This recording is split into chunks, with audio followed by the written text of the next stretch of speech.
ছুটির দিন হোক আর এমনি দিন হোক, সকালটা শুরু হয় কিন্তু এই রান্নাঘর থেকে। এদিকে তরকারি ফুটে গেছে, এদিকে চাটা কতক্ষণ আগে নাবিয়ে দিয়েছি, কিন্তু খাওয়ার আর সময় পাচ্ছি না।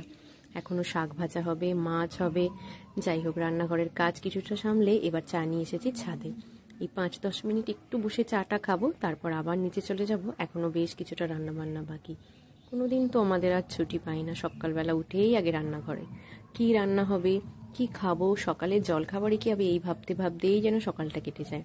এদিকে আমাদের দিকে প্রচুর গাছপালা, তো তাই ঠান্ডাটা একটু বেশি। এখনো কুয়াশা কাটেনি, হালকা হালকা কুয়াশা রয়ে গেছে। সূর্য সবে সবে মাত্র উঠেছে। চা শেষ করে এবার নিচে চলে এলাম। মাছ ভাজা বসিয়ে দিয়েছি। আজকে রান্না হয়েছিল উচ্ছে চচ্চড়ি, ডাল, মাছের ঝাল, শাক ভাজা। আর এদিকে ছেলে উঠে পড়েছে। আর শীতকাল মানেই ঘরের অবস্থা কিছুটা থাকে এরকম। সেসব গুছিয়ে এখন রোদে দিয়ে দিয়েছি। শীতকাল মানেই তো 2-1 দিন ছাড়া ছাড়া রোদে দিতে হয়, একটু গরম গরমও লাগে আর কোনো গন্ধও থাকে না। সব কাজ প্রায় শেষ করে এবার ছেলেকে চান টান করাবো, সব রেডি করে নিয়েছি। আমাদের ঠিক একটার পর একটা কাজ যেন পিছন পিছন থেকেই থাকে। চান টান করিয়ে ছেলেকে খাইয়ে দাইয়ে ছেলের বায়না ওকে একটু দোকানে নিয়ে যেতে হবে। যেহেতু বিকেলবেলাটা বা সন্ধ্যাবেলাটা বেরোতে পারে না ঠান্ডা ঠান্ডা করে, তাই দুপুরবেলাতে মাঝে মাঝে বায়না করে। আমারও চান টান হয়ে গেছে, তাই আমি আর ছেলে বেরিয়েছি। এখন ওকে একটু দোকানে নিয়ে কিছু বিস্কুট এসব কিনবে। ব্যাস, খুব মজা। কি বিস্কুট কিনবে সেটাই আমাকে রাস্তায় বলতে বলতে যাচ্ছে।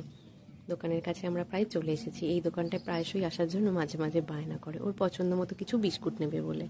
নিচে আগে আগেই চলেছে, কিন্তু গেলে কি হবে, ওই দরজাটাও কিছুতেই খুলতে পারবে না, একটু শক্ত তো। তাই গিয়ে বেশ একটু ঠেলাঠেলি করলো, কিন্তু খুলতে পারলো না। তারপর আমি খুলে দিলাম। কিন্তু বিস্কুটের ওখানে গিয়ে ও এখন কনফিউশনে পড়ে গেছে কোন বিস্কুটটা ও নেবে। এদিকে মায়ের বারণ আছে কোনো ক্রিম বিস্কুট নেওয়া যাবে না। কি করবে সেটাই যেন ভেবে উঠতে পারে না। আমি বললাম ঠিক আছে, তুমি পছন্দ করো, আমি একটু চুপ করে বসি। একবার বলে এই ক্রিম বিস্কুটটা নেবো, তো একবার বলে ওটা। কিন্তু ও জানে ক্রিম বিস্কুট নিলে মা ওকে একটু বকবে। দুটো ক্রিম বিস্কুট হাতে নিয়ে বলতে তাহলে একটা নিয়ে যে কোনো একটা। আবার একটা পড়েও গেছে, আবার ভাবছি যদি বকে। যাই হোক, একটা ক্রিম বিস্কুট আর একটা অন্য কোনো বিস্কুট নিয়ে এবার সে খুব খুশি, বলে তাহলে এবার বাড়ি চলো। ব্যাস, মাঝে মাঝে এই বায়নাগুলো মেটালে দেখেছি ছেলেও একটু খুব কথা শুনে মন দিয়ে পড়ে নেয়। আর এদিকে এত রাস্তায় ধুলো, আবার রুমালটা আসার সময় বেঁধেও দিলাম। আর চারিদিকে এখন গাছপালা আমাদের এখানে। এত গাছপালা, গরমকালে ঠিক যতটা গরমও লাগে এখানে, শীতকালে ঠিক ততটাই ঠান্ডা। অনেকেই ভাবে গরমকালে গাছপালার জন্য হয়তো ঠান্ডা ঠান্ডা লাগে, কিন্তু একদমই না।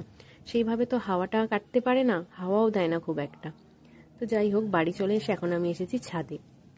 চুলটাও হালকা হালকা ভিজে, একটু বেলাতে শ্যাম্পু করা হয়েছে, তাই ছাদে বসে এখন একটু রোদ পোহাতে বসেছি। চুলও শুকানো হবে, রোদও